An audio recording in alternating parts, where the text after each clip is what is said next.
Hi everybody, welcome back to Storytime, The Land of Raw by Jenny McLachlan, illustrated by Ben Mantle, chapter 43. At first, I don't think I'm going to make it, but at the last moment, Bad Dragon's body whips around and I smack onto her back. The air's punched out of me, but I force myself up onto my knees, then my feet. Rose is lying curled on her side with Croaky standing over her, his fingers spread wide as if he's trying to decide what to do to her.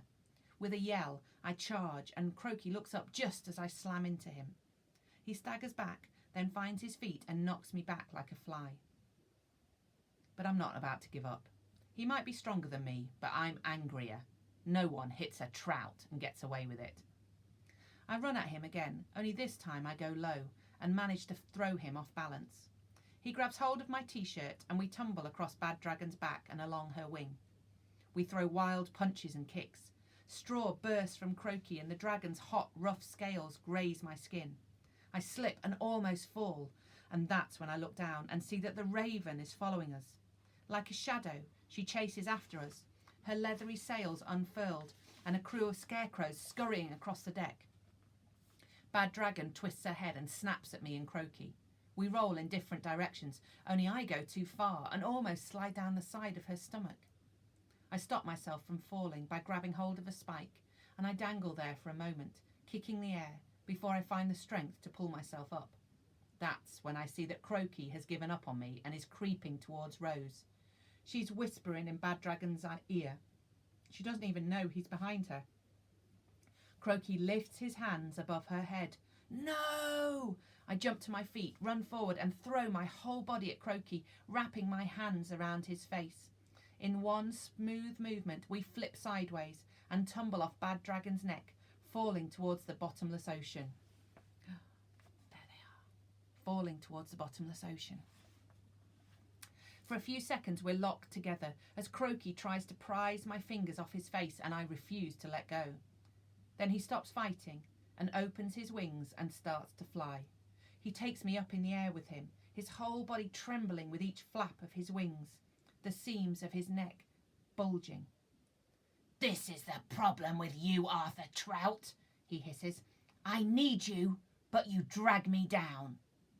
Then his teeth sink into my hand and pain shoots through my body. My fingers start to slip from his face.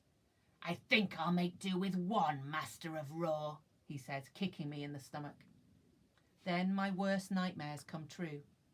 I'm falling through the air with nothing to grab hold of, tumbling towards the churning waves. Shall we go on to chapter 44? As I fall, a hollow, cold terror fills me. I don't scream. I can't. Instead, I watch as images flick in and out of my vision. I see Rose kneeling above Bad Dragon's head, the black sails of the raven, Croaky swooping around me like a bat. Then Bad Dragon's eyes fix on me, narrow greedily, and her jaw drops open.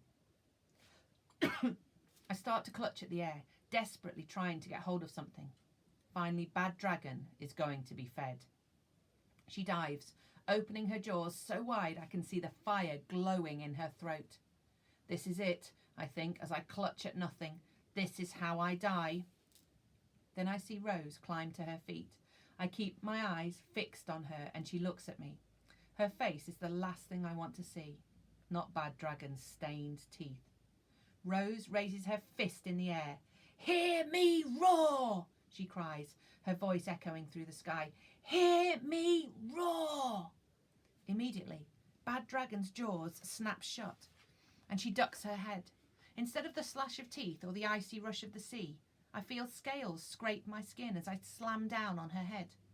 Relief floods through me as Rose grabs my t-shirt, holding on tight, and we start to rise in the sky. I scrabble backwards to the safety of Bad Dragon's back. Croaky is directly in front of us, hovering in the air, his wings flapping furiously. Bad Dragon sighs out a jet of flame, and it catches the top of Croaky's wings. The fire spreads quickly along his feathers, making them curl and shrivel. Howling with rage and pain, his wings blazing now, Croaky spins through the air, then smashes into the bottomless ocean. His wings fan out, keeping him afloat for a second, but the waves are too ferocious, and they crash down on him, pushing him further and further under the water. His stick fingers claw the sky. "We can't leave him," cries Rose. She's right. Croaky may hate us and have done terrible things to Grandad, but we made him. Seeing his body sinking in the water, his wings spread wide, is a chilling sight. "De bown," she tells Bad Dragon, but before we can reach the spot where he sank, the Raven appears and a rope is slung into the water. As we turn and rise back over the crow's nest, Croaky is hooked out of the sea, his body heavy with water, his wings broken and battered. Before he's even pulled on deck, his head lifts and swings round. I know he's looking for us. "Time to go home," says Rose. I'm so exhausted, all I can do is nod. We fly away from the crow's nest, the Raven and Croaky. Already the Lost Girls have raised their flag and it's fluttering over the battlements. It's a skull with a bow perched on its head, a rainbow of colour, just like their bracelets. Black smoke drifts from the turrets, and the Lost Girl stands silhouetted against the sky. Stella shades her eyes and waves a hand, and we wave back. They watch us as we fly away. The crow's nest belongs to them now. We head inland, and Bad Dragon follows the line of the coast, lazily beating her wings and making the bottomless ocean surge below her. Vlad appears behind her, then flies in her wake, following like a shadow. I look across Raw. The sinkholes have vanished, and so has the crack. Before my eyes, leaves burst open on the trees, and vines unfurl, sending green spilling over the cliff. Flowers creep out of the gaps in the chalky rock. The Raw Rose and I loved is coming back. We fly over a long, wide beach. Waves tumble over each other, and the dragon's shadows soar over the wet sand. When the cliff reaches its highest point, we turn and glide inland. And that's when we see it. Standing on the edge of the cliff, its horn glittering in the sun, is a unicorn. Its coat is deepest black, and it's covered in spots of silver and pale blue. This unicorn has freckles. "They've come back," says Rose, her own brown freckled face lit by the sun. Suddenly she sits up straight, scanning the cliff and the woods. She nudges Bad Dragon back out over the sea and stares down at the waves. I know who she's looking for. Mitch. She sees something that makes her gasp. There! Just below the surface of the water is a ribbon of bright blue. It could be a shoal of fish. It could be a reflection of the sky.